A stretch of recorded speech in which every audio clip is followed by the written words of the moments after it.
ಮಚ್ಚ ನಿಂಗೊಂದ್ ಕ್ವಶನ್ ಕೇಳೋ. ಒಂದ್ ಆನೆ ಇರುತ್ತೆ, ಆನೆ ಮುಂದೆ 12 ಬಾಳೆಹಣ್ಣು ಇರುತ್ತೆ. ಆ ಆನೆ 11 ಬಾಳೆಹಣ್ಣು ಮಾತ್ರ ತಿನ್ಬಿಟ್ಟು ಒಂದ್ ಹಂಗೆ ಬಿಟ್ಬಿಡುತ್ತೆ. ಯಾಕೆ ಹೇಳು? ಹಾಗಂದ್ರೆ ಅದ್ರ ಇಷ್ಟ, ಅದಕ್ಕೆ ಇಷ್ಟ ಇರಲ್ಲ. ಇಲ್ಲ, ಒಂದ್ ಬಾಳೆಹಣ್ಣು ಪ್ಲಾಸ್ಟಿಕ್ ಆಗಿರುತ್ತೆ. ಇನ್ನೊಂದ್ ಕ್ವಶನ್ ಹೇಳ್ತೀನಿ ಕೇಳು. ಮತ್ತೆ ಒಂದ್ ಆನೆ ಇರುತ್ತೆ, ಆನೆ ಮುಂದೆ 12 ಬಾಳೆಹಣ್ಣು ಇರುತ್ತೆ. ಆದ್ರೆ ಈ ಸಲ ಆನೆ ಒಂದ್ ಬಾಳೆಹಣ್ಣು ತಿನ್ನಲ್ಲ. ಯಾಕೆ ಹೇಳು? ಯಾಕಂದ್ರೆ ಈ ಸಲ 12 ಪ್ಲಾಸ್ಟಿಕ್ ಇರುತ್ತೆ. ಇಲ್ಲ, ಈ ಸಲ ಆನೆ ಪ್ಲಾಸ್ಟಿಕ್ ಇರುತ್ತೆ. ಎಷ್ಟು ಉರ್ಸ್ತಾವ್ರು. ಇನ್ನೊಂದ್ ಕ್ವಶನ್ ಹೇಳ್ತೀನಿ ಕೇಳು.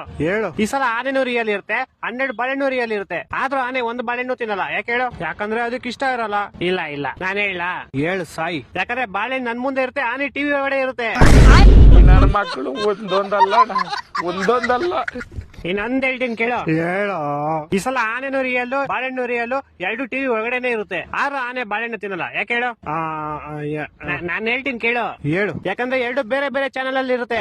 ಕರ್ನಾಟಕ ಜನತೆ ಈ ಲೋಪರ್ ನನ್ನ ಮಕ್ಕಳಕ ನೀವೇ ಕಲ್ಸ್ಬೇಕಪ್ಪ, ಬುದ್ಧಿ ನೀವೇ ಕಲ್ಸ್ಬೇಕು. ಅಚ್ಚ ಇನ್ನೊಂದು ಫೈನಲ್ ಕೇಳಲಿ.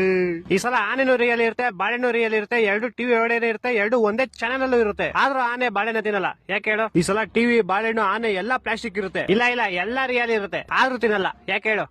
ಗೊತ್ತಿಲ್ಲ, ಹೇಳ್ಬಿಡಪ್ಪ ನೀನೆ. ಆಯ್ತು ಹೇಳ್ಬಿಡ್ಲಾ? ಹೇಳ್ ಸಾಯಿ. ಯಾಕಂದ್ರೆ ಈ ಸಲ ಟಿವಿ ಆಫ್ ಆಗಿರುತ್ತೆ. ಮಕ್ಕಳು 3 ಬಿಟ್ಟು ಇಟ್ಬಿಟ್ಟವ್ರಣ್ಣ. ಮಾನ ಮರ್ಯಾದೆ ಏನೂ ಇಲ್ಲ.